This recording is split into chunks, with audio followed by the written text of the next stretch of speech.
Assalamualaikum warahmatullahi wabarakatuh. Selamat sore. Waalaikumsalam warahmatullahi wabarakatuh. Selamat sore Bu Sri. Gimana kabarnya Pak Tosen, Mbak Firdanti?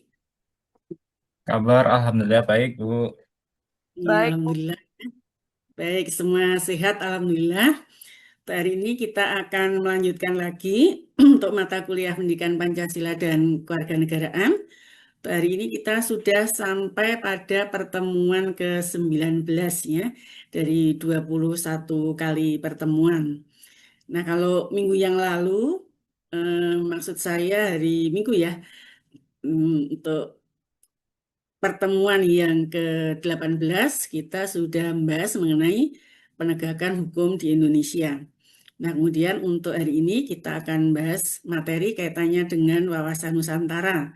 Nah, kemudian nanti yang terakhir kaitannya dengan ketahanan nasional dan bela negara.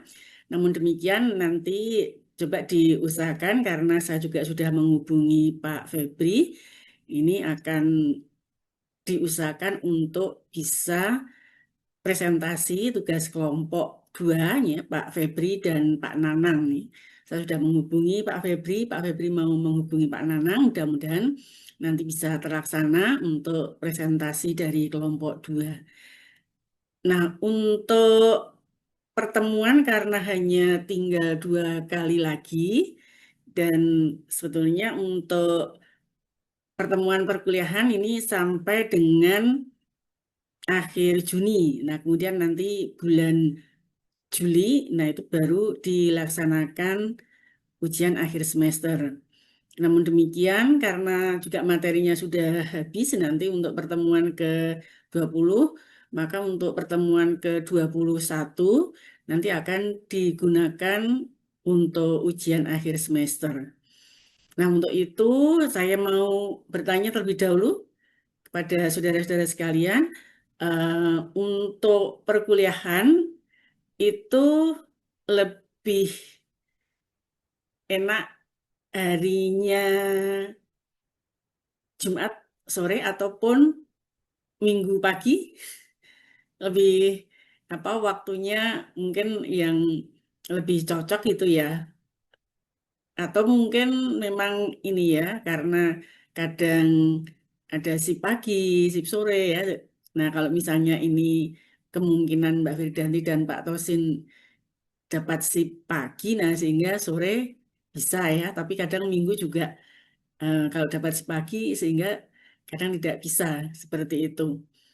Tapi kalau misalnya sudah punya jadwal, itu mungkin bisa direncanakan. Nah, saya mau tanya apakah mau hari Minggu atau hari Jumat karena waktunya masih 2 kali, masih longgar. Nanti kalau misalnya hari Minggu itu berarti kita masih ada 2 kali ya, 14 sama 21. Tapi nanti coba juga saya tanya Pak Febri apakah untuk minggu besok itu bisa dilaksanakan atau mungkin Jumatnya ya. Nah, kalau hari Jumat itu tanggal 19 sama 26. Dan harapannya nanti kalau bisa tanggal 26 itu untuk yang terakhir untuk UASnya. Kira-kira gimana Mbak Wirdanti dan Pak Tosen? Kalau saya ngikut aja Bu, karena saya nggak bisa mastiin kalau hari Jumat terus hari Minggunya free. Jadi saya fleksibel aja sih, karena kebetulan saya shift juga Bu. Insya Allah saya usahakan ke apapun itu harinya, saya insya Allah usahakan untuk ikut live Zoom kalau seandainya saya bisa untuk hadir gitu. Iya. Kalau Mbak Wirdanti, bagaimana Mbak Wirdanti? Ikut aja, Bu, saya, Bu. Sama ya, sama dengan Pak Tosen ya. Iya. Ya, Baik, kalau begitu nanti kita usahakan untuk yang terakhir itu tanggal 26 sekalian UAS. Nah, kalau UAS itu nanti kita tidak ada pertemuan, jadi nanti langsung mengerjakan soal ya, langsung mengerjakan soal nanti untuk komunikasinya lewat WA Group. Nah, kemudian untuk presensi dan juga untuk mengumpulkan soal ataupun mungkin kaitannya dengan soal dan apa penjelasannya ya. Nah, nanti tentunya menggunakan e-learning ya seperti itu. Jadi tidak menggunakan Zoom lagi untuk UASnya. Nanti komunikasinya melalui WA.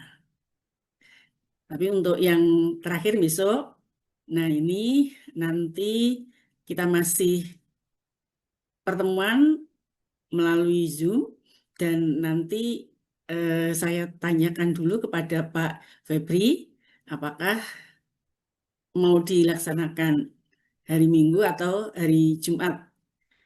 Nanti saya berikan informasi melalui WA seperti itu ya, Pak Tosin sama Mbak Ridanti. Oke, siap Bu. Ya, baik. Untuk selanjutnya, Ibu akan mempresentasikan kaitannya dengan wawasan Nusantara. Baik, saudara-saudara sekalian, jadi kaitannya dengan wawasan Nusantara, nah ini berkaitan dengan ilmu geopolitik ya. Jadi geopolitik ini adalah merupakan cara pandang bagi suatu bangsa. Ini tentang yang berkaitan dengan politik ya di negaranya dikaitkan dengan wilayahnya, wilayah dari bangsa tersebut beradanya. Jadi tentunya ini kaitannya dengan geopolitik ya. Ini tentunya juga nanti berkaitan dengan kebijakan-kebijakan ya yang dilakukan oleh suatu negara dilihat dari geografis atau wilayahnya. Nah, oleh karena itu tentunya antara satu negara dengan negara yang lain ini geopolitiknya pastinya berbeda-beda gitu ya. Karena apa? Karena ada misalnya seperti negara kita, negara kepulauan yang wilayahnya terdiri dari daratan, lautan, dan udara. Nah ini pasti ya kaitannya dengan kebijakan politiknya didasarkan pada geografisnya berbeda dengan negara yang hanya memiliki wilayah daratan dan udara saja. Ya. Nah, oleh karena itu untuk mengetahui lebih jelas kaitannya dengan geopolitik dan juga wawasan Nusantara, akan Ibu presentasikan untuk materinya.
Nah, yang pertama sebelum membahas mengenai wawasan Nusantara, kita perlu mengetahui tentang geopolitik. Nah, pengertian geopolitik adalah sistem politik suatu negara yang didasarkan pada letak geografisnya dan memanfaatkan letak geografis tersebut untuk kepentingan penyelenggaraan pemerintahan nasional dan penentuan-penentuan kebijakan secara ilmiah untuk mewujudkan cita-cita bangsa. Nah, jadi seperti tadi disampaikan, negara kita, negara Indonesia, ini merupakan negara kepulauan yang wilayahnya terdiri dari daratan, lautan, dan udara. Nah, oleh karena itu, dalam menentukan kebijakan-kebijakan politiknya, tentunya juga dilihat dari geografisnya tersebut, ya. Dalam penyelenggaraan pemerintah, ya, menentukan kebijakan-kebijakan secara ilmiah untuk mewujudkan cita-cita bangsa Indonesia, yaitu seperti yang tercantum di dalam pembukaan Undang-Undang Dasar 1945. Yang pertama itu adalah yang tujuan yang pertama ini adalah untuk apa kaitannya dengan melindungi ya segenap bangsa dan negara Indonesia, kemudian segenap bangsa dan tumpah darah Indonesia. Kemudian yang kedua untuk memajukan kesejahteraan umum, lalu yang ketiga adalah untuk mencerdaskan kehidupan bangsa, dan yang terakhir ini kaitannya dengan untuk ya kepentingan apa itu kaitannya dengan hubungan ya dengan negara lain gitu ya. Nah, jadi ini merupakan tujuan suatu negara, cita-cita bangsa Indonesia. Nah, itu dalam mewujudkan kaitannya dengan tujuan tersebut, maka harus dilihat ya dari letak geografisnya tersebut dan memanfaatkan ini untuk kepentingan penyelenggaraan pemerintahan nasional dan juga untuk mewujudkan cita-cita bangsa Indonesia. Nah, jadi contohnya misalnya yang pertama kaitannya dengan melindungi segenap bangsa ya dan tanah air Indonesia atau tumpah darah Indonesia. Nah, itu pastinya perlu ya kita membentuk kaitannya dengan keamanan ya, kaitannya dengan keamanan di negara kita ya yang bertugas ini ada Tentara Nasional Indonesia. Nah, Tentara Nasional Indonesia ini juga untuk menjaga keamanan wilayah darat, laut, dan udara, maka pemerintah Indonesia membentuk Tentara Nasional Indonesia Angkatan Darat ya, TNI Angkatan Darat, TNI Angkatan Laut, dan TNI Angkatan Udara. Nah, contohnya seperti itu. Sedangkan di negara lain, misalnya yang tidak memiliki wilayah perairan ya ataupun lautan, nah itu tentunya tidak perlu membentuk misalnya kaitannya dengan penjaga keamanan di wilayah lautan ya atau perairan. Nah, ini salah satu contohnya saja. Nah, nanti yang lain tentunya juga berkaitan dengan letak geografis tersebut. Nah, kemudian geopolitik Indonesia ini menggunakan istilah wawasan Nusantara. Nah, sedangkan pengertian wawasan Nusantara itu adalah cara pandang dan sikap bangsa Indonesia terhadap diri dan bentuk geografisnya atau lingkungannya berdasarkan Pancasila dan Undang-Undang Dasar 1945 dengan menghargai dan mengutamakan kebinekaan dalam mencapai tujuan nasional.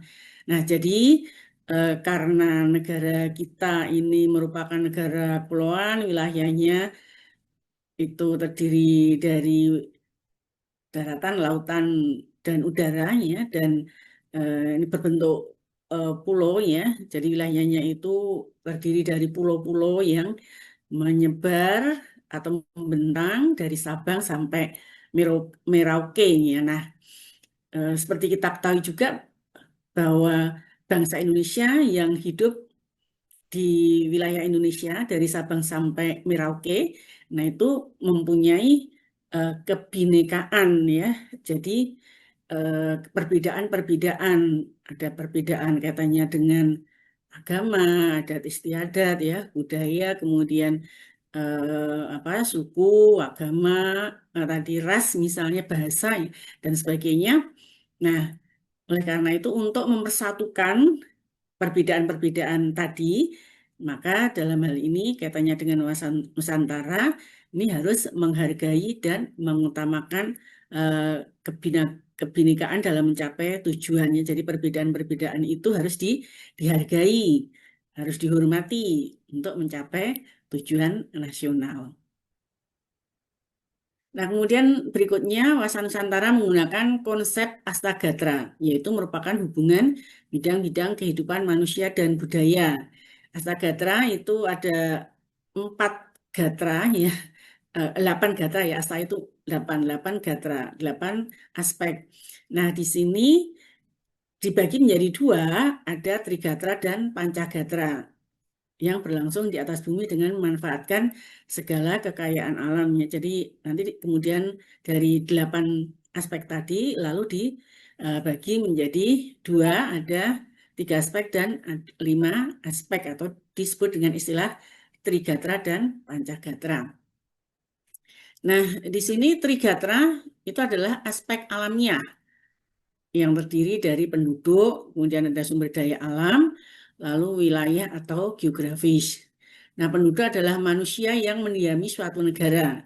Manusia adalah faktor penentu apa yang dilakukan atau tidak dilakukan di suatu negara.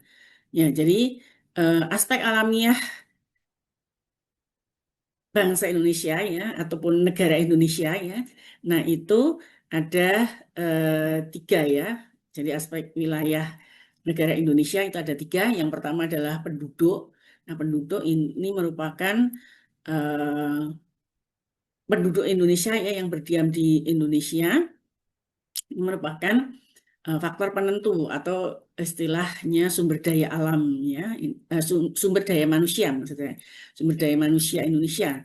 Nah, itu merupakan faktor penentu ya, apa yang dilakukan dan tidak dilakukan di suatu negara. Nah, oleh karena itu ini merupakan faktor yang sangat penting ya aspek penduduk karena penduduk Indonesia ini jumlahnya juga cukup banyak ya sekarang sudah ada eh, 280 juta kurang lebih ya seperti itu. Nah, ini tentunya sangat banyak sekali yang terutama mereka banyak bertempat tinggal di Jawa ya. Sedangkan di pulau-pulau di luar Jawa, nah itu masih belum begitu banyak penduduknya. Ya, jadi penyebarannya tidak merata ya meskipun sekarang ini sudah karena kita mempunyai semboyan Bhinneka Tunggal Ika ya beda-beda tapi tetap satu ya jadi untuk apa penyebaran penduduknya sekarang tidak hanya di Jawa saja tapi sudah banyak juga menyebar ke luar Jawa misalnya dengan adanya transmigrasi. Nah, ini juga kemudian banyak orang-orang Jawa yang mereka itu kemudian dipindahkan ke luar Jawa. Nah, sehingga di luar Jawa itu yang tadinya sepi ya, sekarang juga menjadi ramai ya karena penduduknya juga cukup banyak gitu ya di luar Jawa. Nah, ini merupakan faktor penentu gitu ya. Kaitannya dengan untuk mencapai ya, tujuan negara, ini sumber daya manusia, ini menjadi faktor penentu. Apalagi untuk sekarang ini kaitannya dengan penduduk ya, atau sumber daya manusia Indonesia ini terjadi namanya apa itu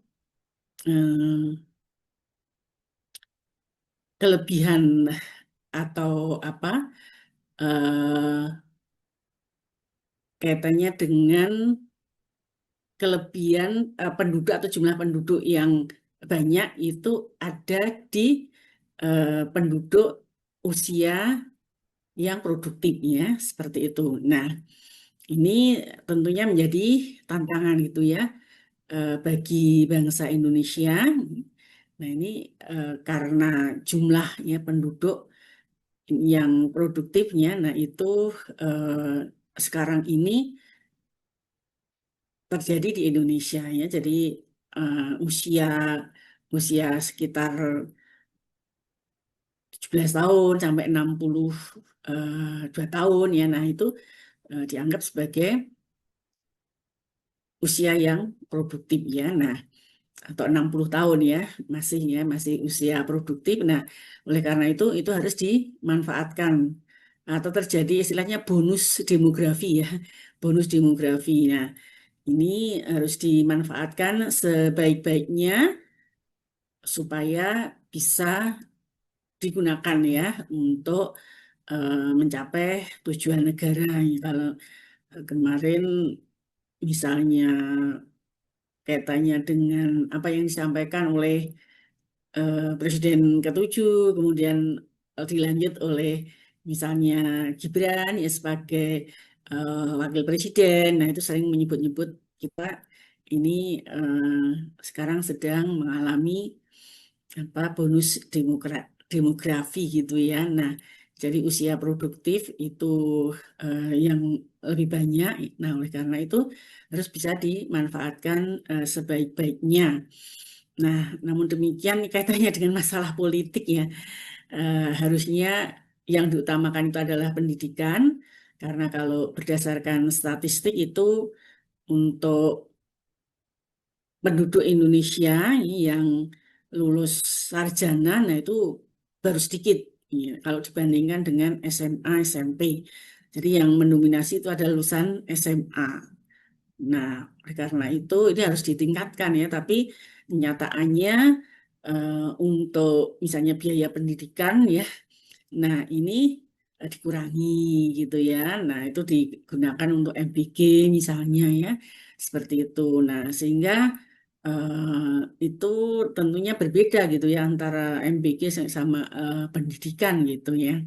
Nah, sehingga apa? Sehingga untuk kaitannya dengan biaya pendidikan yang harusnya 20 minimal itu 20% gitu ya dari APBN. Nah, itu menjadi berkurang. Nah, sehingga untuk sumber daya manusia yang berkualitas ya, yang lulus dari perguruan tinggi, nah nanti juga akan berkurang ya, karena misalnya katanya dengan beasiswa pasti juga akan dikurangi ya, seperti itu.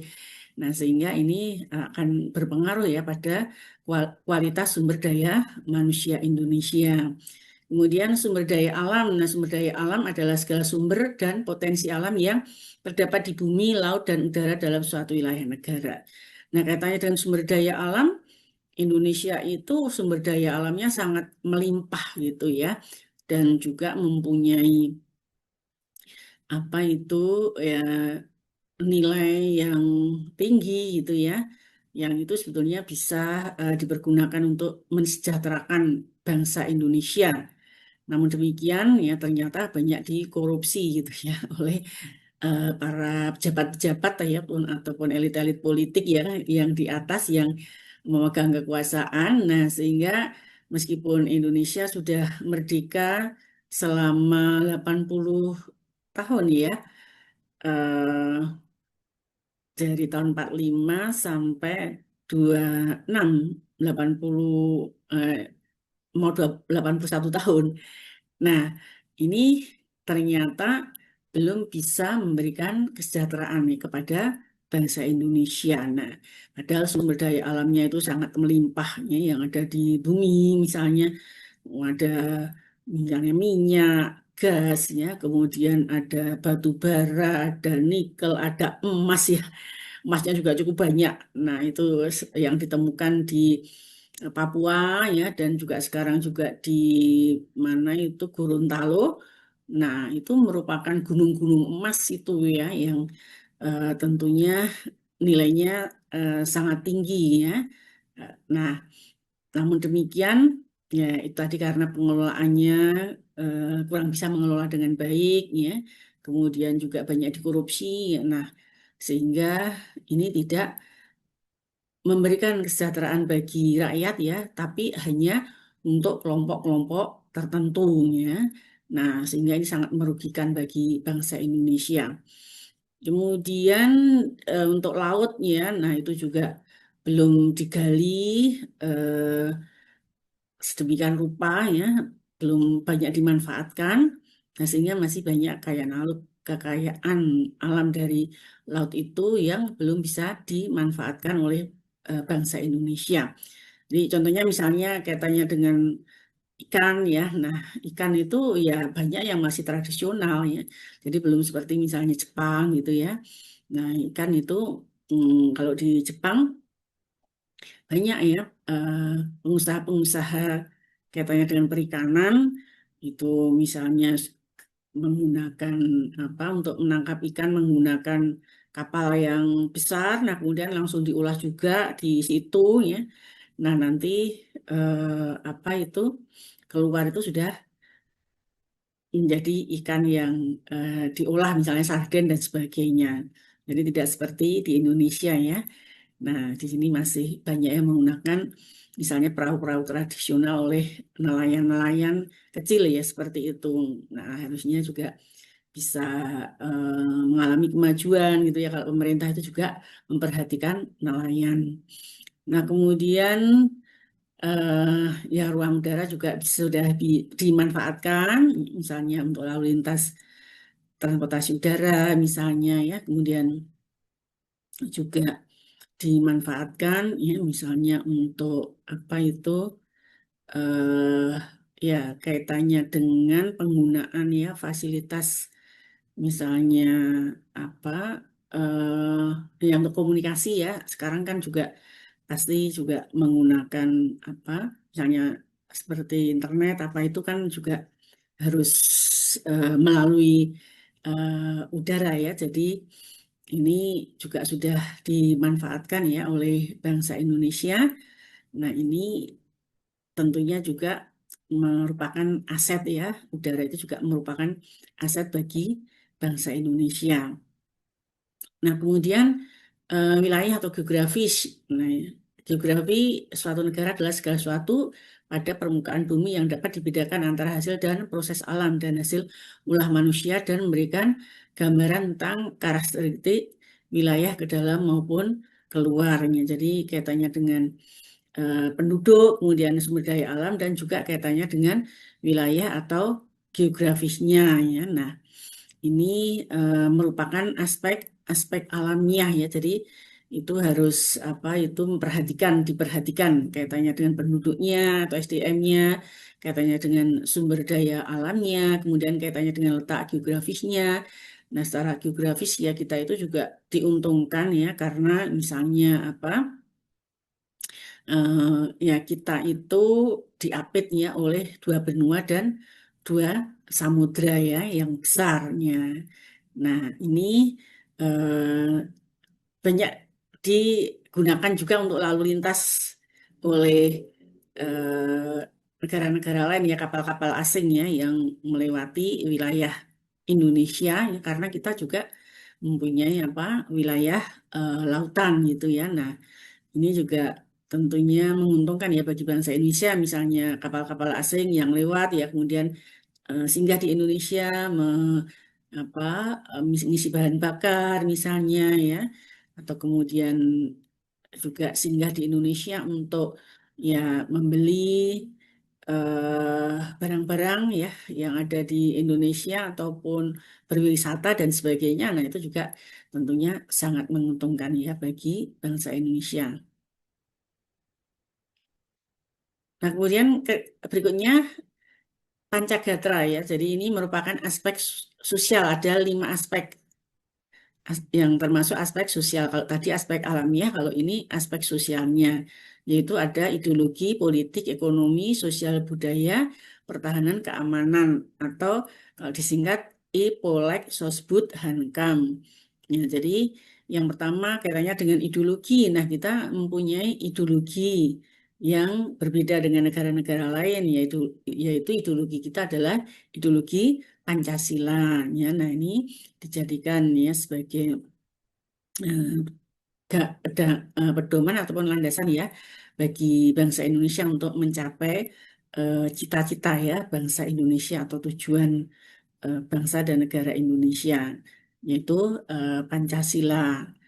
Nah, Pancasila ini dijadikan sebagai dasar negara, sebagai ideologi negara. Nah, bisa kita lihat dalam pembukaan Undang-Undang Dasar 1945 pada alinea keempatnya. Nah, ini kemudian karena Pancasila ini juga merupakan sumber dari segala sumber hukum, maka peraturan-peraturan ataupun undang-undang ya, ataupun peraturan-peraturan yang lain yang berada di bawahnya itu harus bersumber pada Pancasila, tidak boleh bertentangan. Contohnya misalnya Undang-Undang Dasar, ya, kemudian ada undang-undang, ada peraturan pemerintah, kemudian ada misalnya apa eh, peraturan daerah misalnya ya. Nah, itu ya semua harus berlandaskan pada Pancasila dan ini juga dengan adanya Pancasila ini menjadi sarana atau alat untuk mempersatukan bangsa Indonesia. Karena dalam Pancasila pada sila ketiga, yaitu Persatuan Indonesia. Dan kita juga mempunyai semboyan Bhinneka Tunggal Ika. Ya, nah, ini yang kemudian bisa mempersatukan bangsa Indonesia yang sampai sekarang ini. Nah, kemudian berikutnya kaitannya dengan politik ya. Jadi aspek sosial atau gatra ya yang kedua adalah politik. Nah, politik politik kita ya, politik negara Indonesia.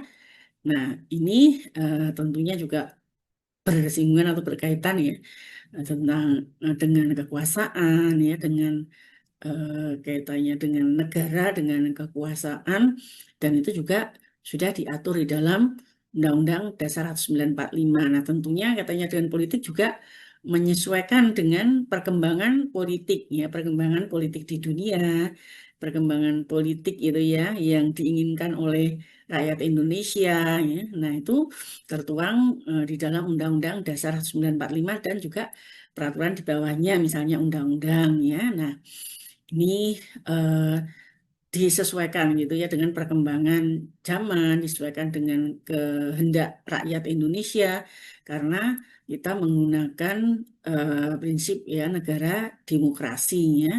Jadi contohnya misalnya kaitannya dengan pemilu ya. Nah, pemilu kalau dulu pemilihan umum untuk memilih presiden, wakil presiden ya dipilih oleh DPR dengan persetujuan MPR. Nah, kemudian rakyat menghendaki pemilihannya secara langsung dan misalnya masa jabatan presiden wakil presiden dibatasi. Nah, ini juga menyesuaikan ya perkembangan zaman. Maka kemudian karena itu merupakan kehendak rakyat ya, maka kemudian diadakan reformasi ya dengan mengamandemen atau melakukan perubahan-perubahan dalam Undang-Undang Dasar 1945. Nah, ini sesuai dengan kehendak rakyatnya seperti itu misalnya. Kemudian kaitannya dengan bidang ekonomi, ya, nah ekonomi ini juga sudah diatur dalam Undang-Undang Dasar 1945 di dalam pasal 33. Ya. Nah ini sekarang kalau Presiden Prabowo, nah itu selalu menyampaikan ya kita melaksanakan pasal 33 ya, maka ada koperasi, ini koperasi harus dihidupkan kembali. Sekarang koperasi Desa Merah Putih ya, Komdes Kopdes Merah Putih ya. Nah ini kaitannya dengan ekonomi yang memang kalau kita mengacu pada Undang-Undang Dasar 1945 karena ekonominya itu adalah keluargaan gitu ya, gotong royong ya. Nah, yang cocok ya koperasi ya.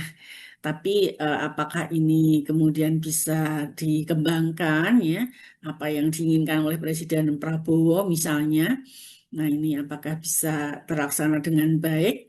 Karena kan kita eh, sekarang itu sudah menuju ya ekonominya itu kaitannya dengan ekonomi kapitalisme ya seperti itu. Jadi persaingan eh, kaitannya dengan persaingan dagang. Nah, itu juga terjadi di Indonesia gitu ya. Nah, kemudian kalau akan dikembalikan seperti itu, ya itu memang perlu effort yang besar gitu ya. Eh, karena apa? Tidak mudah gitu ya untuk memulai lagi eh, dari awal gitu ya atau dari bawahnya. Nah, ini kaitannya dengan masalah ekonomi ya, ekonomi di Indonesia.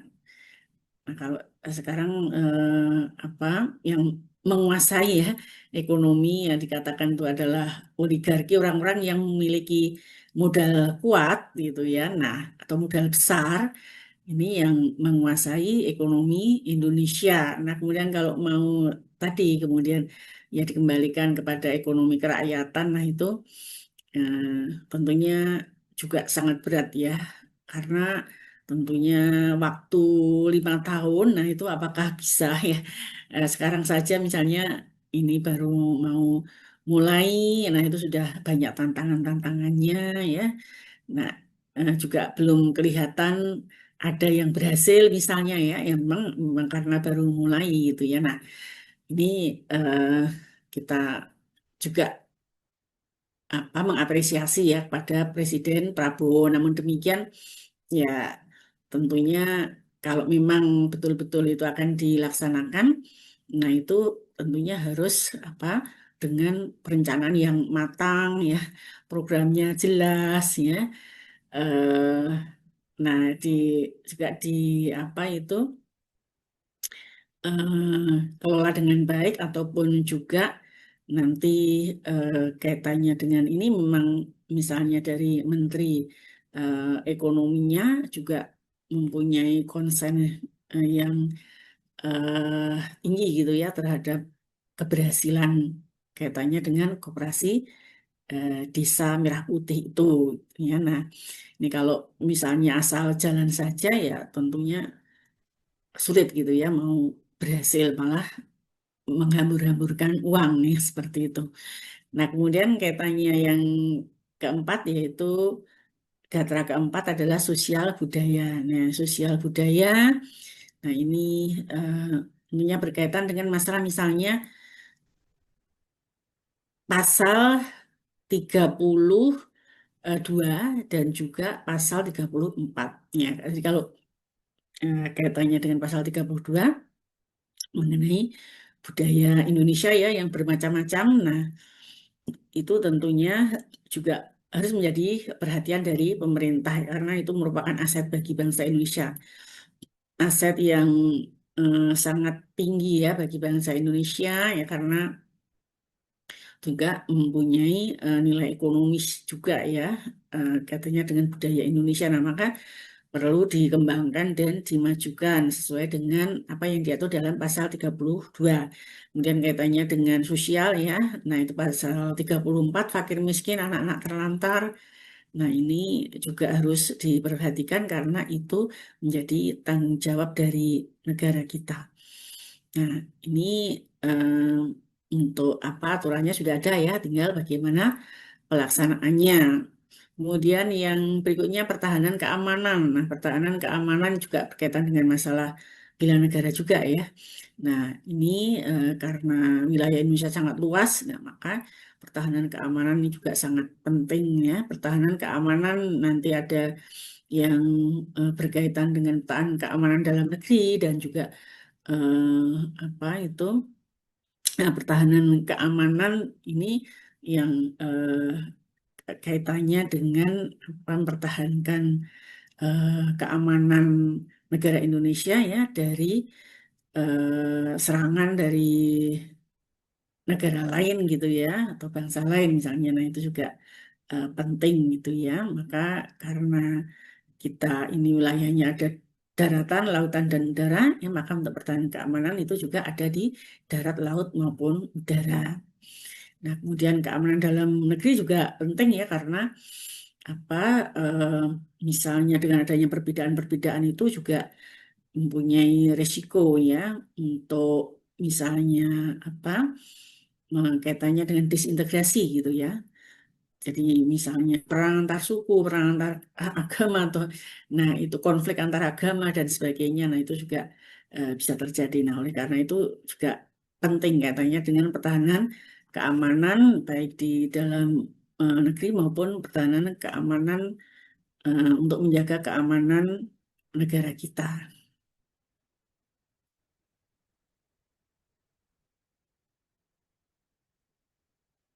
Nah, ini kaitannya dengan geopolitik ya.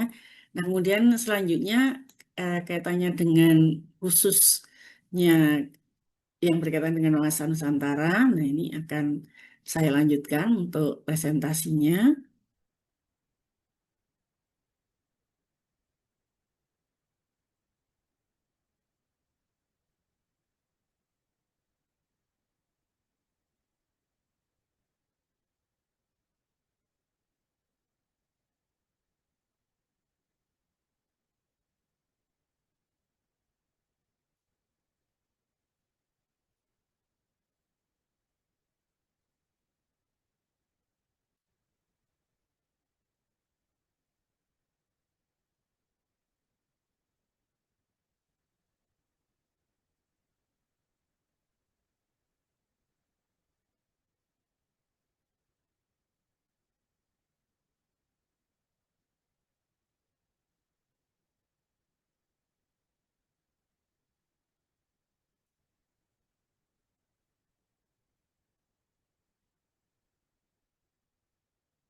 Ya, kalau tadi itu ada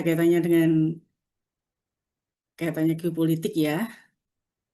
Jadi negara kita merupakan bagian ya dari geopolitik di dunia ya. Nah, tentunya kita juga mempunyai ciri khas tadi ya. Nah, maka untuk kaitannya dengan geopolitik kita menggunakan istilah wawasan Nusantara.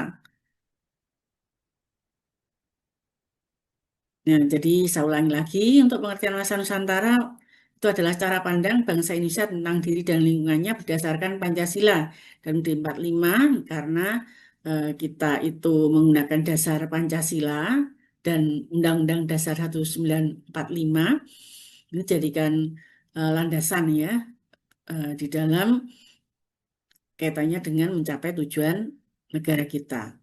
Nah, ini dilihat dari segi geografi wilayah Nusantara yang menjiwai kehidupan bangsa dalam mencapai tujuan atau cita-cita nasionalnya.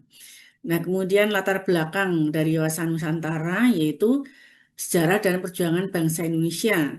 Perjuangan kemerdekaan Indonesia yang mengajarkan pentingnya persatuan. Jadi, kita melihat dari sejarah perjuangan bangsa Indonesia yang dulu kita dikenal dengan wawasan Nusantara ya dikenal dengan Nusantara gitu ya, wilayah Nusantara. Nah, ini dulunya kita sudah memiliki negara-negara kecil ya, pemerintahan yang berbentuk kerajaan-kerajaan. Nah, kemudian akhirnya datanglah bangsa-bangsa lain yang ingin berdagang, tapi kemudian karena melihat kekayaan Indonesia, ya, kekayaan alam Indonesia yang sangat banyak ya, dan tentunya juga apa itu mempunyai nilai ekonomi yang sangat tinggi, maka kemudian mereka itu berubah gitu ya tujuannya dari berdagang kemudian ingin menjajah. Nah, salah satunya itu adalah eh, Belanda yang menjajah Indonesia selama kurang lebih 350 tahun. Namun demikian, meskipun Indonesia itu dijajah oleh Belanda, tapi semangat perjuangan untuk persatuan negara ya Nusantara menjadi negara Indonesia. Nah, ini semangatnya sangat luar biasa dimulai dari perjuangan-perjuangan dengan berperang gitu ya, melawan penjajah dan kemudian setelah itu kemudian eh, karena sudah bangsa Indonesia itu sudah meningkat gitu ya, eh, apa cara berpikirnya atau cara pandangnya karena ada sebagian itu yang kemudian sudah apa itu lulus ya perguruan tinggi ya kemudian ada yang jadi dokter dan sebagainya seperti Dokter Muhammad Hatta misalnya.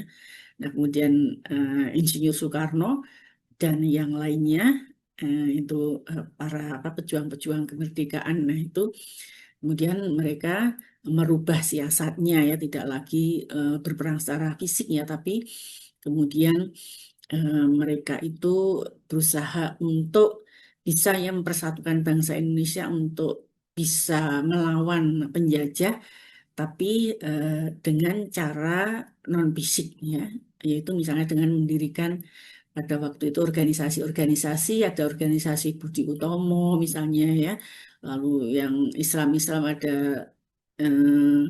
Partai, ya Serikat Dagang Islam dan sebagainya.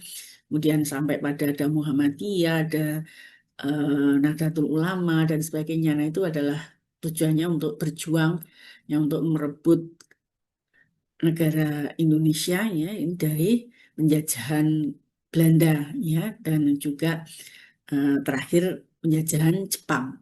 Nah, kemudian dengan apa cara mengajarkan persatuan-persatuan misalnya dengan adanya apa Sumpah Pemuda ya. Nah, itu juga mengajarkan persatuan gimana bangsa Indonesia itu harus bersatu untuk bisa melawan penjajah. Kemudian keberagaman budaya, suku dan agama.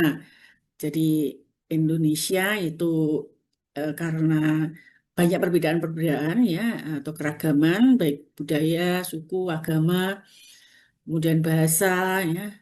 ras dan sebagainya. Nah, ini merupakan keunikan ya sebagai negara yang multikultural.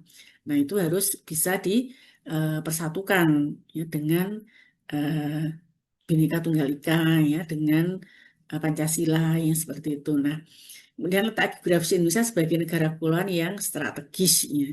Jadi seperti tadi saya sampaikan ya, Indonesia ini ada di tengah-tengah gitu ya. Jadi kalau bangsa Barat mau ke timur ya maka lewat Indonesia, bangsa Timur mau ke Barat ya juga lewat Indonesia ya. Kita eh, diapit oleh dua benua dan dua samudra ya, Samudra eh, Hindia dan Samudra satunya samud benua Asia dan benua Australia ya. Kemudian Samudra Hindia ya dan satunya samudra mana nah ini sudah apa itu eh, pelajaran waktu SMA gitu ya. Nah ini kita tentunya apa harus mengingat kembali ya. Nah nanti kita cari lagi itu kaitannya dengan eh, letak geografis kita ya yang sangat menguntungkan bagi bangsa Indonesia yang tentunya itu juga merupakan aset ya bagi bangsa Indonesia dan sangat menguntungkan ya bagi bangsa Indonesia harus dimanfaatkan dengan sebaik-baiknya.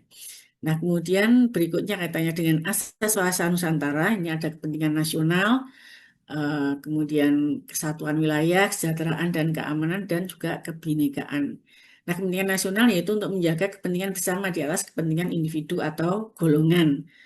Jadi, eh, harus mengutamakan kepentingan nasional ya. Jadi menjaga kepentingan bersama di atas kepentingan individu atau golongan. Nah, ini kalau apa negara Indonesia akan berhasil untuk mencapai tujuannya, yaitu harus menjaga kepentingan bersama.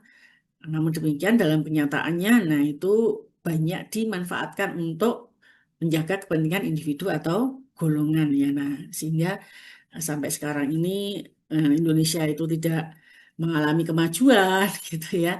Kemudian juga masyarakatnya ya belum banyak yang sejahtera. Ya. Nah, itu karena ini tidak dilaksanakan ya kaitannya dengan asas wawasan Nusantara itu. Kesatuan wilayah menyatukan seluruh wilayah Indonesia sebagai satu kesatuan. Kemudian kesejahteraan dan keamanan mewujudkan kesejahteraan bersama dan menjaga ketertiban. Lalu yang berikutnya kebinekaan, yaitu menghormati dan menjaga keberagaman dalam persatuan. Ya, nah, ini asas wawasan Nusantara itu kalau memang betul-betul diimplementasikan, diterapkan dan dilaksanakan dengan baik, ya maka itu tentunya tujuan ya dari negara Indonesia ini bisa tercapai dengan cepat gitu ya. Kalau memang ini memang bisa dilaksanakan dengan baik. Kemudian tujuan Wawasan Nusantara yaitu mewujudkan kesatuan nasional, mengintegrasikan seluruh aspek kehidupan dalam bingkai NKRI ya. Jadi mewujudkan kesatuan nasional dan mengintegrasikan seluruh aspek kehidupan dalam bingkai NKRI. Nah, itu harus terus dikembangkan ya eh, untuk mewujudkan kesatuan nasional karena ya sekarang ini kemudian karena adanya keberagaman ya, nah itu juga kemudian rentan ya adanya disintegrasi. Termasuk misalnya kaitannya dengan permasalahan-permasalahan yang dihadapi di Indonesia seperti sekarang ini kita itu juga sedang menghadapi permasalahan juga kaitannya dengan masalah geopolitik gitu ya. Jadi apa adanya perang ya Iran melawan Israel dan juga Amerika Serikat. Nah, ini sangat berdampak pada kaitannya dengan geopolitik ya atau masalah politik di negara-negara di seluruh dunia ya seperti itu termasuk dampaknya juga terasa di Indonesia ya bahkan sekarang ini kemudian ya pemerintah mengalami kesulitan ya. Contohnya misalnya dolar itu semakin naik gitu ya. Nah, kemudian apa itu mengakibatkan ya juga seluruh barang-barang itu kemudian mengalami kenaikan termasuk BBM ya. Nah, sekarang ini kemudian menimbulkan ketidakpuasan gitu ya dari masyarakat ya atau rakyat Indonesia yang sekarang ini sedang terjadi demo-demo yang dilakukan oleh para mahasiswa. Nah, ini ya tentunya juga akan mengganggu ya kestabilitasan negaranya. Nah, oleh karena itu ini eh, apa menjadi tantangan gitu ya bagi pemerintah Indonesia.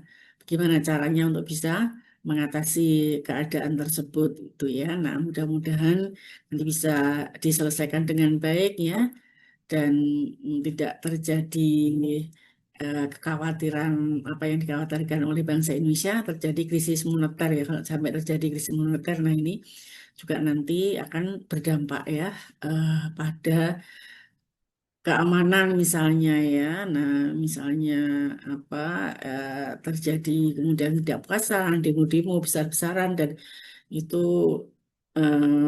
bisa kemudian mengarah pada tindakan yang anarkis dan mungkin demonya itu murni gitu ya dari mahasiswa gitu ya untuk menyampaikan aspirasinya tapi kadang-kadang juga ditunggangi oleh kepentingan politik ya. Nah, sehingga bisa kemudian demo itu berubah menjadi tindakan-tindakan anarkis yang mungkin tidak dilakukan oleh mahasiswa tapi justru dari pihak lain yang memanfaatkan situasi kondisinya semacam itu.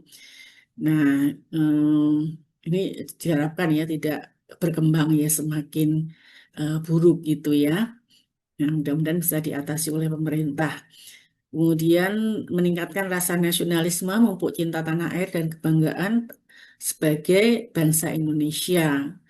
Nah, ini tujuan dari wawasan Nusantara gitu ya. Jadi nasionalisme itu harus selalu ditingkatkan untuk cinta tanah air dan kebanggaan bagi bangsa Indonesia ya. Tapi dalam hal ini tentunya juga harus eh, rasa nasionalisme itu diwujudkan atau misalnya rasa cinta tanah air dengan misalnya mengkritik-kritik ya apa eh, kaitannya dengan kebijakan-kebijakan dari pemerintah ya yang mungkin merugikan rakyat dan sebagainya tentunya harus ditanggapi dengan baik dan mau menerima kritik gitu ya karena itu negara demokrasi ya. Jadi apa yang dilakukan oleh rakyat Indonesia, nah itu demi untuk kebaikan eh, bangsa dan negara, ya tentunya dari pemerintah juga harus mau mengakomodirnya, menerima saran kritiknya seperti apa yang misalnya dilakukan oleh Dino Patijalal gitu ya, supaya ini pemerintahan ya dalam hal ini presiden ya dan termasuk menteri-menterinya ya anak buahnya itu tidak jalan-jalan terus ke luar negeri gitu ya. Nah, apalagi kalau membawa rombongan yang banyak, nah itu kan juga menghambur-hamburkan APBN seperti itu ya harus diterima. Kalau sekarang ya alhamdulillah sekarang ini apalagi situasi genting seperti ini ya presiden harusnya ada di dalam negeri gitu ya untuk memikirkan kaitannya dengan permasalahan yang sedang dihadapi oleh bangsa Indonesia. Nah, ini kaitannya dengan rasa nasionalisme atau cinta tanah air dan bangga sebagai bangsa Indonesia. Nah, saya lihat juga misalnya diaspora Indonesia, jadi warga negara Indonesia yang tinggal atau menetap di luar negeri itu juga masih mempunyai rasa cinta tanah air dan bangga pada bangsa Indonesia. Mereka memberikan masukan-masukan gitu yang baik gitu ya pada pemerintah. Nah, itu juga harus dihargai, harus didengar ya seperti itu. Dan kalau itu memang baik ya dilaksanakan gitu ya. Kemudian menjaga kedaulatan negara, melindungi integritas dan keutuhan wilayah Indonesia. Jadi tujuan Wasan Nusantara ini juga kaitannya dengan masalah keamanan ya negara, menjaga kedaulatan negara, melindungi integritas keutuhan wilayah Indonesia. Ini merupakan tanggung jawab tidak hanya pemerintah tapi juga seluruh warga negara Indonesia. Kemudian implementasi Wawasan Nusantara ya dalam bidang politiknya. Nah, ada eh, 4 ya di sini. Kalau tadi katanya dengan ideologi ya, tapi kalau di sini apa? Kalau ideologi ya tentunya juga harus diterapkan, dilaksanakan ya, ideologi Pancasila dalam kehidupan berbangsa dan bernegara. Kemudian dalam bidang politik, demokrasi Pancasila, pemerintahan yang berorientasi pada kepentingan rakyat ya. Dalam bidang politik tentunya kita juga menggunakan demokrasi ya, demokrasi Pancasila yaitu khususnya kaitannya dengan sila keempat, rakyatan yang dipimpin oleh hikmat kebijaksanaan dalam pemusatan perwakilan. Nah, itu harus diterapkan gitu ya. Misalnya dalam rapat-rapat di DPR ya dengan pemerintah misalnya ya. Nah, ini harus berorientasi kepada kepentingan rakyat ya, bukan untuk kepentingan oligarki misalnya ya. Karena seperti misalnya peraturan-peraturan perundang-undangan itu ya yang berkaitan misalnya yang kemarin juga banyak didemo ya oleh mahasiswa juga itu kaitannya dengan undang-undang Cipta Kerja gitu ya atau Omnibus Law. Nah, itu dianggap berpihak pada oligarki atau menguntungkan oligarki ya seperti itu. Nah, ini tentunya tidak sesuai dengan demokrasi Pancasila.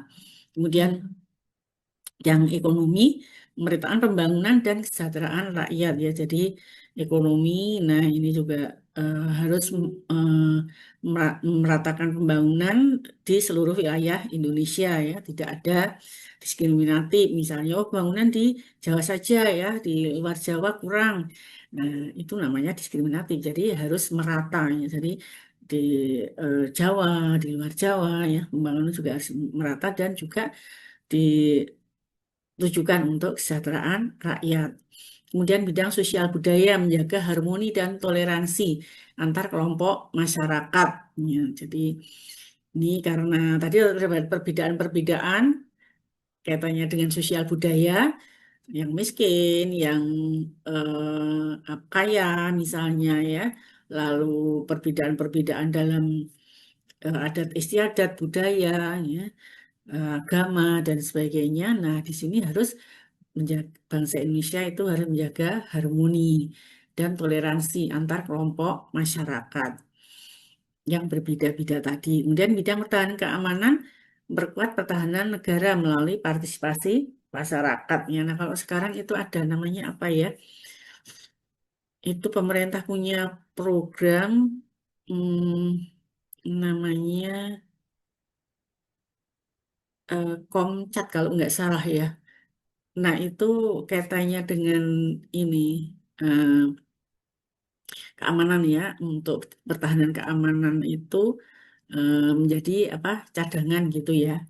Nah, itu kayaknya ASN itu juga mau juga dilatih gitu ya untuk menjadi personil cadangan gitu ya. Kalau misalnya ya apa terjadi perang misalnya ya. Kemudian ada juga merekrut gitu dari anak-anak muda ya lulusan SMA. Nah, itu juga ada ya perekrutan itu untuk komponen cadangan ya, komcat ya, komponen cadangan. Nah, ini untuk memperkuat kaitannya dengan bidang pertahanan keamanan ya, karena sekarang kan presidennya tentara gitu ya. Nah, jadi kemudian sekarang ada program itu tadi kaitannya dengan komponen cadangan tadi. Ya, ini untuk pertahanan bidang keamanan. Kemudian tantangan dalam merapat Nusantara yaitu adanya disintegrasi bangsa, yaitu adanya ancaman perpecahan dan separatisme ya. Jadi perpecahan tadi antar suku, agama ya dan sebagainya. Lalu separatisme misalnya ya ada itu misalnya radikalisme dan sebagainya. Ini kelompok-kelompok termasuk itu kalau separatisme ya itu contohnya misalnya ini ada kelompok bersenjata di Papua, nah itu termasuk contohnya itu. Kaitannya dengan disintegrasi bangsa. Kemudian globalisasi dan pengaruh asing. Nah, ini juga memberikan dampak negatif, misalnya budaya asing terhadap nilai-nilai nasional. Nah, budaya asing ini contohnya misalnya budaya liberal ya yang eh, tidak sesuai dengan nilai-nilai Pancasila misalnya. Ya. Nah, itu juga menjadi apa tantangan gitu ya bagi bangsa Indonesia dalam penerapan wawasan Nusantara ya. Nah, jadi contoh misalnya ya kaitannya dengan pergaulan bebas ya seperti itu. Nah, kalau di liberal kan bebas ya tidak terikat dengan perkawinan. Nah, itu udah biasa ya pergaulan bebas tapi kan tidak sesuai dengan nilai-nilai Pancasila, nilai-nilai agama di Indonesia. Kemudian konflik sosial dan politik persisian yang dapat mengganggu persatuan. Nah, ini juga hmm, apa sering terjadi di Indonesia ya karena tadi katanya dengan konflik sosial misalnya ya tadi ada perbedaan suku, agama, ras dan sebagainya. Kemudian konflik politik juga ya karena perbedaan pilihan misalnya ya. Nah, ini juga bisa eh, menimbulkan perselisihan yang dapat mengganggu persatuan. Nah, ini menjadi tantangan juga bagi bangsa Indonesia. Lalu ketimpangan pembangunan, kesenjangan antar daerah yang dapat menimbulkan ketidakpuasan. Nah, itu jadi katanya dengan ketimpangan pembangunan juga menjadi tantangan dalam wawasan Nusantara. Yang oleh karena itu ya, pemerintah harus juga apa memperhatikan gitu ya pembangunan di daerah-daerah ini harus apa adil merata gitu ya supaya tidak apa menimbulkan ketidakpuasan. Nah, kemudian studi kasus kaitannya dengan konflik ya. Nah, itu konflik ada di Poso tahun 98 ya, konflik Ambon 99. Nah, itu di latar belakangnya ada perbedaan agama, ya, kepentingan politik, ya, kemudian dampaknya itu ada korban jiwa, kerusakan, dan disintegrasi politiknya. Maka solusinya yaitu adanya dialog antar umat beragama, ya. Ya, seperti kemarin misalnya ini yang terjadi kemudian dipermasalahkan kemarin misalnya ini kaitannya dengan konflik Poso Ambon, nah itu yang diselesaikan oleh mantan Wakil Presiden Yusuf Kala ya. Nah, ini kemudian jadikan konflik politik gitu ya. Nah, ini karena tadi kaitannya dengan apa ya latar belakang perbedaan tadi, perbedaan sosial maupun politik. Kemudian yang kedua ya dari kaitannya dengan penegakan hukum ya. Jadi harus ada penegakan hukum. Lalu pendidikan toleransi. Nah, itu juga harus terus dikembangkan di Indonesia ya karena adanya perbedaan-perbedaan tadi ya supaya masyarakat Indonesia itu mempunyai toleransi yang tinggi sehingga konflik-konflik itu bisa dihindari. Nah, kemudian solusi untuk menghadapi tantangan nih, mengenai yang pertama mengatasi disintegrasi bangsa, yaitu dengan menguatkan rasa nasionalisme melalui pendidikan dan sosialisasi nilai-nilai kebangsaan, lalu meningkatkan kesejahteraan masyarakat di daerah rawan separatisme, kemudian perkuat penegakan hukum terhadap gerakan separatis tanpa mengabaikan pendekatan dialogisnya. Nah, seperti sekarang yang masih terjadi di Papua gitu ya, ini permasalahan ini. Lalu menghadapi globalisasi dan pengaruh asing, jadi tantangan tadi kaitannya globalisasi dan pengaruh asing, menfilter budaya asing yang masuk agar tidak merusak nilai-nilai nasional ya, nilai-nilai moral gitu ya. Jadi ini misalnya menjadi tanggung jawab dari misalnya sekarang itu namanya Komendiki ya. Nah, itu kaitannya dengan misalnya apa menyortir gitu ya. eh, Kaitannya dengan budaya-budaya asing yang masuk di Indonesia ya melalui media sosial misalnya ya. Kemudian meningkatkan kesadaran akan budaya lokal melalui pendidikan dan media, mendorong inovasi dan kreativitas anak bangsa agar tetap kompetitif dalam era globalisasi. Kemudian untuk mencegah konflik sosial dan politik yaitu meningkatkan kesadaran akan pentingnya toleransi dan keberagaman dalam kehidupan bermasyarakat. Nah, contohnya misalnya melalui pendidikan Pancasila, kewarganegaraan, ya seperti itu ya. Meningkatkan peran tokoh masyarakat dan agama dalam menjaga stabilitas sosial. Nah, ini juga sangat penting ya.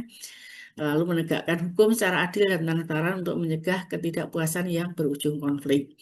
Kemudian yang berikutnya mengatasi ketimpangan pembangunan, yaitu mempercepat pembangunan infrastruktur di daerah tertinggal agar akses ekonomi itu bisa merata. Lalu meningkatkan pemerataan pendidikan dan kesempatan kerja di seluruh wilayah Indonesia. Dan yang ketiga meningkatkan koordinasi antara pemerintah pusat dan daerah dalam perencanaan pembangunan. Nah, jadi kesimpulannya, Wasan Nusantara sebagai pilar kebangsaan akan pondasi dalam membangun bangsa yang kuat dan bersatu. Kesadaran dan partisipasi masyarakat ini merupakan peran aktif ya sebagai individu dalam menerapkan wawasan Nusantara. Kemudian implementasi dalam kehidupan sehari-hari yaitu mengamalkan nilai-nilai kebangsaan dalam berbagai aspek kehidupan. Ya, saya kira demikian kaitannya dengan presentasi materi mengenai wawasan Nusantara. Baik, untuk selanjutnya dipersilahkan kepada saudara-saudara untuk bertanya ataupun mengisi perkuliahan ini dengan diskusi. Silakan. Izin Bu Sri, saya ingin Iya, diskusi, silakan Pak Sen. ingin diskusi aja Bu. Ya, silakan Pak Tosen. Eh, iya Bu, sebelumnya ini apa namanya pendapat dari saya Bu ya, saya tidak ada pengaruh dari manapun. Jadi intinya murni dari eh, pendapat saya sendiri, khususnya untuk menyikapi permasalahan-permasalahan yang ada di negara kita ini Bu. Nah, untuk menurut saya tuh eh, tidak semua kebijakan pemerintah itu dapat dinilai buruk ya. Beberapa kebijakan tuh justru memiliki tujuan yang baik sebenarnya. Meskipun Iya, dalam pelaksanaannya itu masih perlu dievaluasi dan disempurnakan. Mungkin sebagai contoh program makan bergizi gratis ya yang apa dilakukan seperti sekarang ini programnya Pak Prabowo itu ya mungkin pada dasarnya dia bertujuan meningkatkan kualitas gizi masyarakat, khususnya anak-anak, itu maksud dari Prabowo kan seperti itu. Namun yang perlu dievaluasi itu apa cara penyampaiannya itu. Ya mungkin sekarang ya ketahuan kayak ketua MBG yang Pak Dadan tersangkut kasus korupsi seperti itu kan. Apalagi MBG ini kan dananya tidak sedikit gitu kan. Ini kan dana APBN-nya juga lumayan gitu. Nah, maksudnya iya, mungkin perlu dievaluasi untuk cara penyampaiannya lebih transparan, lebih terukur. Ya mungkin dengan cara saya juga nggak tahu ya, belum memikirkan sampai sana ya. Pokoknya yang perlu dikaji itu masalah penyampaian atau pelaksanaannya sih. Mungkin untuk programnya sih ada beberapa yang apa baik juga gitu. Nah, lalu yang kedua untuk kenaikan harga seperti sekarang harga Pertamax yang mana yang awal itu kan kayak yang premium-premium yang awal udah naik sekarang ganti Pertamax. Nah, pas giliran Pertamax udah pada mungkin mengeluhkan semuanya gitu. Nah, sebenarnya kebijakan ini menurut saya tidak serta-merta tuh dilakukan tanpa alasan sih sebenarnya. Mungkin salah satu faktor yang dapat mempengaruhi harga bahan bakar itu adalah harga apa kenaikan harga minyak dunia akibat perang yang dilakukan oleh Trump sama Iran. Sebenarnya ini faktornya di sini sebenarnya bukan tidak ada alasan apa-apa pemerintah naikin harga BBM gitu. Sebenarnya kalau mau disalahkan ya bukan disalahkan pemerintahnya menurut saya, disalahkan ya karena di sananya Trumpnya ya kondisi yang ya, kita perlu kita situasi salahkan kondisi. situasinya itu kan.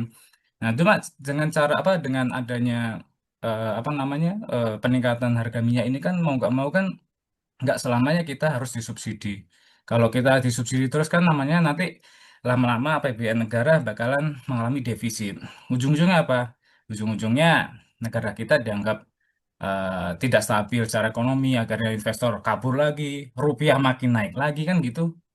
Jatuhnya ke sana lagi gitu. Ya, sebenarnya sih ini mungkin suatu langkah preventif sebenarnya. Namun memang ada beberapa pihak yang belum menyadari hal itu dan baru melihat, oh harga naik, gitu langsung tersulut emosi segala macam gitu. Mungkin mereka juga belum tahu historinya seperti apa, kenapa bisa naik, padahal ada alasan yang masuk akal seperti itu.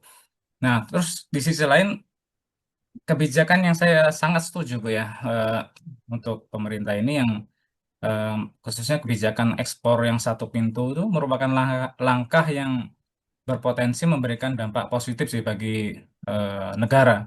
Karena selama ini kan masih terdapat praktek under invoicing yang dilakukan oleh pihak-pihak oligarki mungkin ya, pihak-pihak tertentu dalam kegiatan ekspor, yaitu pelaporan nilai transaksi yang lebih rendah dari nilai yang sebenarnya. Nah, praktek tersebut tuh dapat menguntungkan pihak tertentu, namun berpotensi merugikan negara karena mengurangi penerimaan yang seharusnya diperoleh. Nah, sekarang dengan pengawasan itu, kalau misalnya kebijakan itu bisa dijalankan dengan baik, ya peluang penerimaan negara ya dapat meningkat gitu, Bu. Apalagi ini praktek-praktek seperti ini kan sudah dilakukan puluhan tahun ya. Nah, atas dasar ini kan saya sendiri juga bertanya-tanya, kita ini negara alam yang sangat kaya, tapi masyarakatnya kok miskin. Ya, mungkin saya langsung menghubungkan dengan hal ini. Kita itu kaya, diperalat oleh asing, yang mana bahan ekspor kita harganya ditentukan oleh luar, pihak asing, yang mana dari sana di markup lagi untuk dijual ke yang lebih mahal lagi. Jadi yang lebih untung ya mereka, kita itu dijadikan alat untuk ngeruk sumber daya alam kita ini sebenarnya. Kita itu dimanfaatkan oleh asing sebenarnya itu. Nah, mungkin dengan kebijakan Prabowo ini menurut saya sih sangat worth it menurut saya untuk kedepannya. Saya juga nggak tahu kedepannya bakalan berjalan kayak gimana, tapi minimal kebijakan ini kalau seandainya bisa dijalankan dengan baik ya, insya Allah ya perekonomian negara kita juga akan baik. Gitu. Lalu terkait peristiwa krisis ekonomi yang misalnya kayak tahun 98 itu kan dan peran IMF. Nah, itu terdapat berbagai pandangan dan interpretasi yang berkembang sampai saat ini. Sebagian pihak menilai itu kebijakan IMF pada masa itu membantu pemulihan ekonomi, sementara pihak lain berpendapat bahwa syarat-syarat yang diberikan berdampak pada berakhirnya sejumlah program strategis nasional. Nah, saya juga baru tahu, baru berseliweran berita-berita itu di media. Ternyata IMF itu sejahat itu. Maksud saya, yang saya lihat ternyata tujuan IMF memberikan program monetary fund atau peminjaman dana untuk mengatasi krisis moneter pada saat itu ternyata ada unsur di balik itu semua. Intinya yang menjatuhkan Soeharto.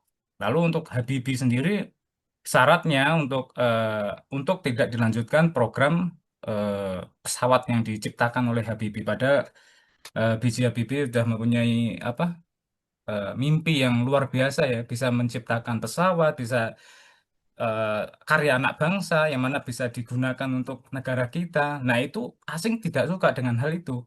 Makanya IMF tuh memberikan dana pinjaman, dia Hmm. mau memberikan dana pinjaman, tapi ya, dengan adanya jaminan itu tidak boleh melanjutkan program itu. Nah, kan dari situ udah kelihatan sebenarnya, Bu. Kalau kita itu negara kita ingin maju, selalu dijegal oleh asing. Nah, pada dasarnya ya intinya sih semua itu secara kesimpulan menurut saya sih eh, kita tuh jangan mau untuk diprovokasi sebenarnya. Memang ada pihak menurut saya yang saya yakin itu ada pihak di balik dalam itu semua. Termasuk demo-demo demo-demo itu tuh sebenarnya saya yakin pasti ada sosok elit yang masuk di dalam kalangan itu. Nah, kalau seandainya demo itu ricuh segala macam, kalau seandainya pendemo itu menang, misalnya melengsarkan pemerintahan, misalnya bisa melengsarkan pemerintahan, yang diuntungkan siapa? Bukan pendemonya, yang diuntungkan siapa? Yaitu yang dibalik dalang itu semua. Negara kita chaos segala macam, yang pendemonya juga warga negara Indonesia, mengalami hal yang sama, mengalami chaosnya negara kita. Jadi nggak ada yang diuntungkan. Kita itu udah domba. Intinya segala sesuatu kalau misalnya mendapatkan berita-berita, khususnya di media sosial yang sekarang lagi viral, maksudnya banyak media sosial yang sebagai apa ya kayak provokator segala macam harusnya dievaluasi dulu, jangan mudah terpancing untuk ikut demo ikut-ikutan, akhirnya ricuh segala macam. Misalnya lengser pemerintahan ini bisa lengser, bisa dia menang untuk bisa melengsarkan pemerintah ini menang, tapi kan pasti dari sana kan kita dicap oleh asing tuh, wah negara ini krisis nih, chaos nih. Nah, akhirnya semua investor pada kabur semua, yang ada malah chaos sendiri kitanya kan gitu. Terulang lagi kayak tahun 98 kan itu yang tidak diharapkan. Makanya saya dengan demo yang eh, apa ada slogan reformasi jilid 2 itu sebenarnya saya kurang setuju dengan itu. Dan kalau dibandingkan dengan tahun 98 itu sangat berbeda jauh kondisi perekonomian pada saat itu dengan sekarang, Bu ya. Karena kalau dulu memang kan mungkin Bu Sri yang mengalami ya, ya Ibu Sri bisa, bisa cerita ya adanya otoriter segala macam, apa memang ekonominya memang lagi parah pada saat itu. Namun saat ini kan udah diklarifikasi oleh pemerintah, pemerintah di mana kondisi ekonomi kita itu sebenarnya baik-baik saja gitu. Nah itu Iya. saya menduga adanya faktor yaitu tadi ketika kebijakan pemerintah itu mempunyai misalnya sesuatu yang menguntungkan untuk negara kita, itu banyak orang nggak suka, khususnya para elit-elit global. Dari sana mereka menciptakan apa ya semacam program gimana caranya menjatuhkan atau membuat negara ini hancur ya dengan cara apapun itu. Ya, kemarin dapat ISG hancur jatuh segitu dalamnya, investor pada kabur semua. Lalu ada muncul narasi sell Indonesia dari Singapura sendiri. Lalu rupiah langsung melejit sampai 18.000 peaknya. Seperti itu. Nah, itu kan yang dimaui oleh para elit global. Jadi kita intinya Iya. jangan mudah terprovokasi oleh dari pihak manapun. Ya kita percaya aja pemerintah itu melakukan sesuatu yang baik. Tidak ada pemerintah yang melakukan ingin menjatuhkan negara tersebut gitu. Intinya kita percaya aja, ya semoga insya Allah negara ini bakalan berkembang dan berprogres ke arah yang baik. Gitu aja sih menurut saya, Bu. Terima kasih. Iya. Iya, terima kasih Pak Tosen. Wah, ini apa yang disampaikan daging semua ya. Kebetulan Yang ada sangkut pautnya sama ini apa materi hari ini, Bu, makanya saya izin sharing aja gitu. Tapi ini menurut Iya, pendapat saya, Bu, ya mungkin ada beberapa pihak yang tidak setuju dengan saya, itu ya haknya masing-masing ya. Namun iya, saya iya, menurut pendapat saya seperti itu gitu. Tidak semua iya, kebijakan pemerintah tuh jelek. Jadi ya kita harus bisa memilah-milah mana yang benar dan mana yang masuk akal dan mana yang tidak masuk akal gitu aja sih. iya, iya, iya, betul Pak Tosen ya. Jadi eh, pemerintah ya saat ini di samping ada kekurangannya, tapi juga ya saya juga merasakan juga sebetulnya banyak kelebihannya ya. Cuman itu tadi kaitannya dengan cara pengelolaannya, misalnya program-programnya ya. Jadi program kaitannya dengan misalnya program MBG ya kan memang tujuannya itu bagus ya. Cuman ya saya nggak setujunya itu kok kayaknya ya gitu ya. Jadi eh, apa yang dapat ini apa makanan tersebut ya makanan bergizi itu yang dikatakan makanan bergizi itu eh, semuanya ya jadi misalnya sekolah ya sekolah itu jadi tidak ini oh ini orang kaya oh ini orang miskin gitu ya yang memang perlu bantuan gitu ya kalau orang-orang kaya kan mereka sudah beli sendiri dan tidak hanya seperti itu misalnya kalau ini kan seharga berapa misalnya sampai di bawah itu ada yang katanya cuma 8.000 gitu ya sekali makan. Nah itu kan ya untuk orang kaya itu nggak cukup gitu ya seperti itu. Mereka bisa membeli sendiri misalnya sekali makan itu bisa 20.000 misalnya ya atau 25.000. Nah sehingga apa ini sebetulnya nggak tepat sasaran itu kalau itu juga di apa di untuk apa itu sasarannya juga termasuk semua ya termasuk tidak jadi tidak hanya orang miskin saja tapi juga termasuk orang-orang kaya. Nah, ini kalau itu tentunya saya nggak kurang setuju gitu ya. Karena di sini ada sepertinya ada apa unsur-unsur politisnya gitu. Karena ya seperti tadi saya sampaikan, nah, kalau kaya ya udah nggak usah dibantu gitu kan. Ini yang untuk yang memang miskin, yang memang membutuhkan saja, perlu gizi gitu ya. Nah, itu yang pertama. Tapi kalau kaitannya dengan tadi programnya itu memang bagus gitu ya. Maksudnya untuk orang-orang yang membutuhkan ya seperti itu. Cuman tadi kaitannya dengan apa itu pelaksanaannya ya. Nah, itu manajemennya ya kurang bagus, sistemnya juga belum bagus ya. Bahkan juga dimanfaatkan gini ya. Ini oleh ya orang-orang yang tidak bertanggung jawab. Nah, ini jadi itu eh, kalau apa kita misalnya membaca kaitannya dengan informasi-informasi dari media gitu ya. Nah, ini juga ada kaitannya dengan program ya dari presiden sebelumnya karena misalnya seperti Dadan ini juga apa diangkat gitu ya, maupun wakil-wakilnya itu diangkat dan dilantik oleh presiden sebelumnya. Nah, jadi ini ada kaitannya dengan masalah politik juga gitu ya. Nah, jadi ini contohnya. Nah, kalau ini Pak Prabowo itu kemudian mau melanjutkan, ya sebetulnya memang bagus ya. Saya juga mengapresiasi. Tapi tadi kalau saya yang kurang setuju itu sepertinya eh, ini juga ada yang tidak tepat sasaran karena termasuk orang-orang kaya itu juga dapat ya jatahnya. Nah, meskipun dalam prakteknya itu juga banyak yang menolak. Ya, jadi contohnya misalnya saya tanya juga karena cucu saya kan juga apa dia sekolah di TK itu ya TK kan juga dapat.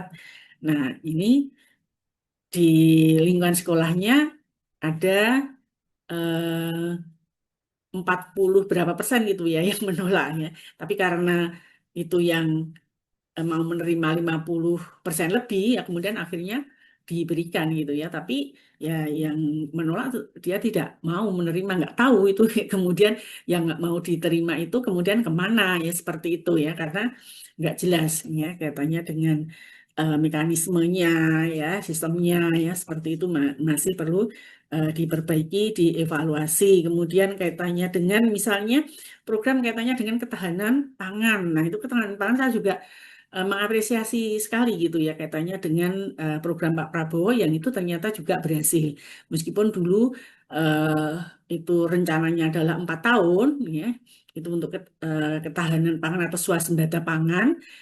Tapi karena Pak Prabowo itu mungkin tahu bahwa ini akan terjadi apa masalah ataupun gejolak ya di tingkat dunia ya seperti itu. Nah, kemudian supaya kita tidak mengimpor lagi ya bahan pangan misalnya beras ya. Nah, itu juga cukup besar ya kita impor ke Thailand misalnya. Nah, itu sekarang sudah tidak impor lagi. Nah, sehingga itu juga kan sudah mengurangi gitu ya impor kita. Nah, sehingga juga apa kaitannya dengan pengeluaran atau pemasukan devisa, nah itu juga sangat menguntungkan bagi negara kita ya. Itu kaitannya dengan ketahanan pangan ataupun swasembada pangan yang sudah berhasil ini eh, dilaksanakan oleh Menteri Pertanian. Kemudian tadi kaitannya dengan masalah kenaikan harga BBM. Nah, itu memang ya berat ya. Karena apa? Karena subsidi yang dilakukan oleh pemerintah ya terhadap BBM itu ini juga cukup besar gitu ya. Namun demikian ya ini tadi kaitannya dengan masalah BBM itu juga masih banyak terjadi korupsi gitu ya. Nah, meskipun itu Prabowo juga berani melawan nih kaitannya dengan apa itu para koruptor ya. Contohnya misalnya siapa itu Rizal Khalid Pak ya. Nah, itu yang juga sekarang jadi buron gitu ya, tapi anaknya sudah berhasil ditangkap dan diadili. Nah, ini juga apa merupakan permasalahan yang berat gitu ya bagi pemerintah. Karena ini kalau BBM itu memang apa ya sangat riskan gitu ya, karena itu bisa kemudian memicu pada kenaikan-kenaikan semua barang meskipun ini sebetulnya non subsidi gitu ya. Tapi sekarang kan kemudian ya masyarakat eh, menengah contohnya misalnya yang kemarin itu mau membeli Pertamax ya.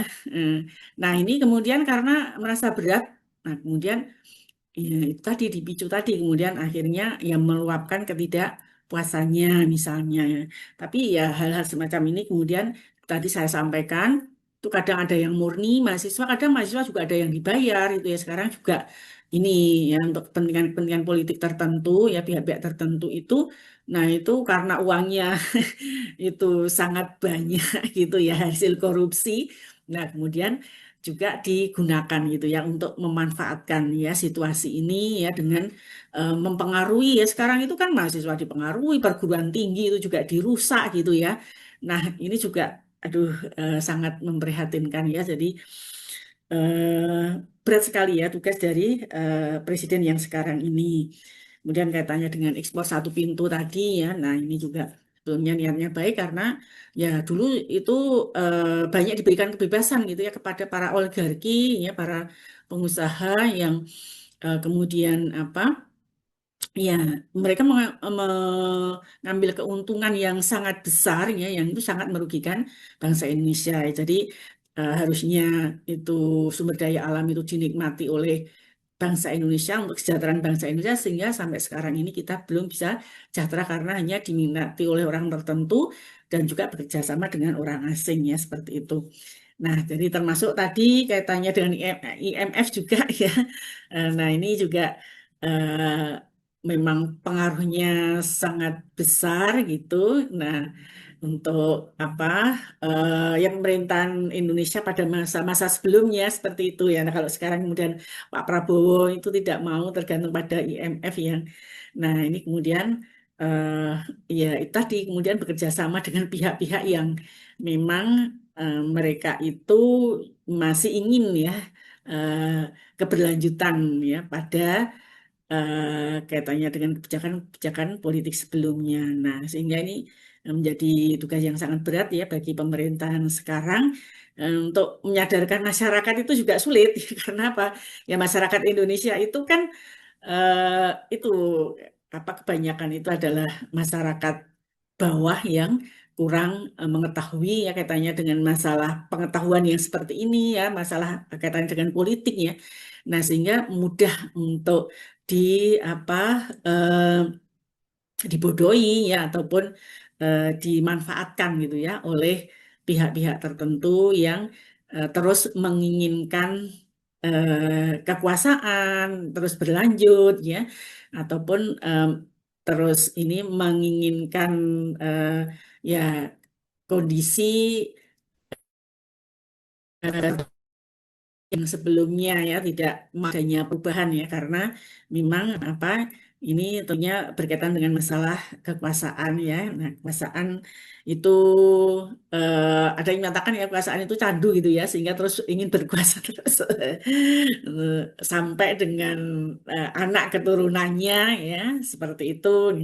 Nah, sehingga ini tentunya yang tadi saya katakan menjadi tugas berat dari Pak Prabowo. Namun demikian, ya ini orang-orang yang masih mempunyai rasa nasionalisme yang tinggi, ya ingin apa ada perubahan ya seperti itu dan tidak ingin keberlanjutan yang dulu ya yang ternyata apa banyak merusak kaitannya dengan sendi-sendi ya kehidupan bangsa Indonesia ya, yang tidak sesuai dengan nilai-nilai moral Pancasila ya. Nah, ini tentunya juga eh, menjadi apa pekerjaan ya bagi bangsa Indonesia yang masih mempunyai rasa nasionalisme, cinta tanah air ya kepada bangsa Indonesia ya. Nah, ini eh, menjadi tugas kita bersama. Jadi apa yang bisa kita lakukan gitu ya? Kalau misalnya apa itu ya para ini kaitannya dengan elit-elit politik, nah itu kita juga bisa mengetahui mana-mana yang memang punya integritas gitu ya untuk apa memikirkan ya bangsa dan negara, tapi ada juga kita juga bisa menilai mana-mana para elit yang hanya mementingkan individu dan kelompoknya ataupun keluarganya seperti itu ya. Nah, ya terima kasih Pak Tosin, bagus sekali ini tadi diskusinya apa yang Ya, disampaikan gitu sama-sama ya. Bu. Ya, terima Kebetulan kasih Mas, ya. kebetulan relate dengan kondisi sekarang dan materi yang dibawakan Bu Sri hari ini ya, ya kondisinya seperti ini Indonesia sekarang kan gitu. Pas Ya, banget ya, gitu. betul betul Pak. Ya, ya memang ya yang jadi keprihatinan kita ini masih banyak masyarakat Indonesia itu yang tergiur dengan uang, harta gitu ya, dan juga jabatan ataupun kekuasaan. Kemudian apa itu mereka itu eh, meninggalkan nilai-nilai moralnya, nilai-nilai moral, khususnya nilai-nilai moral Pancasila, nilai-nilai moral yang baik ya. Nah, ini yang menjadi keprihatinan kita bersama. Ya, mudah-mudahan, nah ini eh, masih banyak ya, tapi masih banyak Alhamdulillah orang-orang, malah orang-orang tua gitu ya. Jadi ini tokoh-tokoh ya, seperti contohnya Pak Said Didu ya. Kemudian ada siapa Rocky Gerung misalnya, ataupun itu apa ada mantan-mantan ya jenderal misalnya. Nah itu juga baik ada misalnya polisi ya mantan polisi, mantan jenderal polisi Pak Ugroseno. Nah itu juga masih ada ya yang baik gitu ya. Tapi kok eh, banyak yang berpihak pada yang tidak baiknya seperti itu. Nah itu, nah jadi itu menjadi keprihatinan kita. Tapi ya mudah-mudahan ya kita berharap nanti bisa ada perubahan ke arah yang lebih baik. Ya, terima kasih Pak Tosin. Saya kira waktunya sudah habis ya eh, untuk pertemuan kita pada kesempatan hari ini. Ini karena juga sudah mau kuliah-kuliah terakhir ya. Nah, Alhamdulillah apa Pak Tosin dan Mbak Firdanti itu masih bisa sering mengikuti ya perkuliahan ya sehingga untuk perkuliahan bisa berjalan lancar dan bisa kita saling sharing ya, berdiskusi ya, untuk juga memikirkan kehidupan berbangsa dan bernegara. Ya, meskipun bagaimanapun kita juga harus bisa apa memberikan sumbangan ya, kaitannya dengan bagaimana kita itu apa mempunyai tadi rasa nasionalisme dan cinta tanah air ini dengan mungkin berbagi ilmu yang kita miliki ini di lingkungan keluarga, di lingkungan apa tempat tinggal misalnya ya. Kalau saya ya paling tidak kepada mahasiswa seperti itu ya biar biar mereka itu bisa juga apa ini berada di jalan yang benar gitu ya, berada di jalan yang lurus. Tidak kemudian malah ikut arus ya pada jalan yang tidak benar. Ya, saya kira demikian Pak Tosen, Mbak Firdanti, terima kasih atas kehadiran dan perhatian serta keaktifannya ya dalam berdiskusi pada sore hari ini. Kita akhiri dengan berdoa. Berdoa dipersilahkan.